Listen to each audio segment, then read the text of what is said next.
আসসালামু আলাইকুম বাইকার্স, আমি নাজমুল বাবু আছি আপনাদের সাথে। আপনারা দেখছেন নাজমুল এক্সপ্রেস। বন্ধুরা, আজকের আলোচনার বিষয় হচ্ছে হিরোর, ইয়ামাহার বা বাজাজের এই ধরনের কোম্পানির বাংলাদেশের বাইকারদের সাথে যে মাছ খেলা চলছে সেটি নিয়ে। কেমন দেখুন, ছোটোবেলায় পুকুর থেকে মাছ ধরে অ্যাকুরিয়ামে ভরতাম। প্রথমে ভাত দিয়ে দেখতাম খায় কিনা, পরে চিনি, পরে আটা, মাছ, মাংস সবই দিতাম। মাছ নিয়ে এক্সপেরিমেন্ট করতাম। ঠিক তেমনই চলছে বাংলাদেশের বাইকারদের সাথে। চলুন বিস্তারিত জানাই। 1 নম্বর হচ্ছে হিরোর হাঙ্ক 150। 2007 সালে প্রথম মার্কেটে আসে হিরোর হাঙ্ক, যা প্রথম জনপ্রিয় বাইক ছিল হিরোর। প্রচুর জনপ্রিয় ছিল এই বাইকটি। আমিও এটি কিনে 4 বছর চালিয়েছিলাম।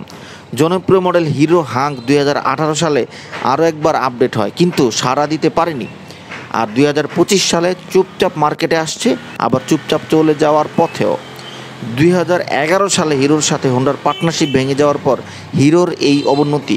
হাং বাইকটি যে জনপ্রিয়তা ছিল তা হয়তো এই জমানার বাইকাররা জানে না, কিন্তু কোম্পানি তো জানতো না।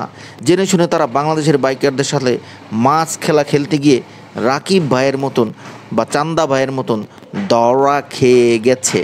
যাই হোক, দুষ্টামি করলাম। 2 নম্বর হচ্ছে ইয়ামাহার FZ 250। বন্ধুরা, ইয়ামাহার FZ 250 এই বাইকটি ইন্ডিয়াতে 2017 সালে মার্কেটে আসে এবং তা বর্তমানে উৎপাদন বন্ধ।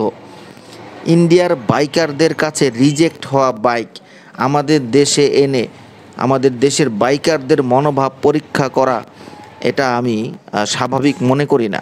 এটাও বাংলাদেশের বাইকারদের সাথে মাছ খেলা হচ্ছে, যা কখনোই হয়তো বাইক কমিউনিটি মেনে নেবে না।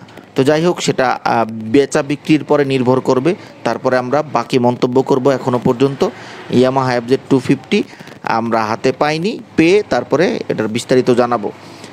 3 নম্বর হচ্ছে বাজাজের F250। এই মাছ খেলায় সবচেয়ে এগিয়ে এই বাজাজ। অনেকে এটাকে বাতাস বলে। কেন দেখেন, বাজাজের সাথে N160 এই বাইকটির পর থেকে আমার সম্পর্ক খুব একটা ভালো যাচ্ছে না, সেটা সবাই জানে। আমার চ্যানেলে ভিডিও আছে, সেখানে আপনারা দেখে নেবেন যে বাজাজের N250 বাইক ক্রয় করে আমি কি পরিমাণ সাফারে পড়েছিলাম। তো সেটার ভোগান্তি আমি আপনাদেরকে জানিয়েছি, সেটা আপনারা জেনে অনেক মানুষ, হাজার হাজার মানুষ আমাকে সাপোর্ট করেছে, দেখেছে, ভালো মন্দ সব আলোচনা করেছি আমরা।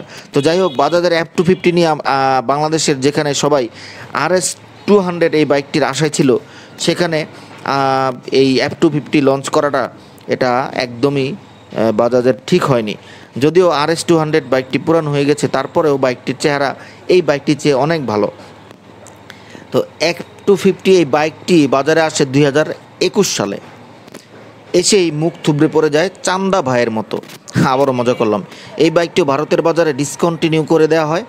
ভারতের বাইকাররা এই বাইকটিকে কখনোই পালসার 220 রিপ্লেসমেন্ট হিসাবে গ্রহণ করেনি, যেটা কোম্পানি দাবি করে, যেটা পালসার 220 লিজেন্ডারি বাইকের রিপ্লেসমেন্ট হিসাবে। কিন্তু এটা অসম্ভব, এই বাইকের চেহারা দিয়ে এটা সম্ভব নয়। তো তাহলে বাংলাদেশে এই বাইকটির কেন আনা হলো? কারণ কোম্পানি বাংলাদেশের বাইকারদের বোকা ভাবে, কিন্তু তাদের এই মাছ খেলা পুরোপুরি বিফলে যায়, যেটি আমরা দেখতে পাচ্ছি। আমি এখনও পর্যন্ত আশেপাশে কোথাও এই হাঙ্ক, এরপরে বাজাজের F250 এই বাইকটি নারায়ণগঞ্জ, মুন্সিগঞ্জে এত যাতায়াত করি, চলাফেরা করি, আমার সামনে পড়েনি। হয়তো 2-4টা থাকতে পারে, কিন্তু আমার সামনে পড়েনি। তার মানে এই বাইকগুলো বিক্রি হচ্ছে না বা মুখ থুবড়ে পড়ে গেছে। তো আমাদের উচিত এই ধরনের বাইকগুলো থেকে দূরে থেকে কোম্পানিকে বোঝানো যে আমরা আসলে বোকা নয়, বাংলাদেশের বাইকাররা বোকা না, তাদের মাছ খেলা আমরা বুঝে গেছি। যাই হোক, এই ভিডিওটি ভালো লাগলে লাইক করবেন। আজকের জন্য বিদায় নিচ্ছি। ভালো থাকবেন, সুস্থ থাকবেন। খোদা হাফেজ বন্ধুরা, খোদা হাফেজ।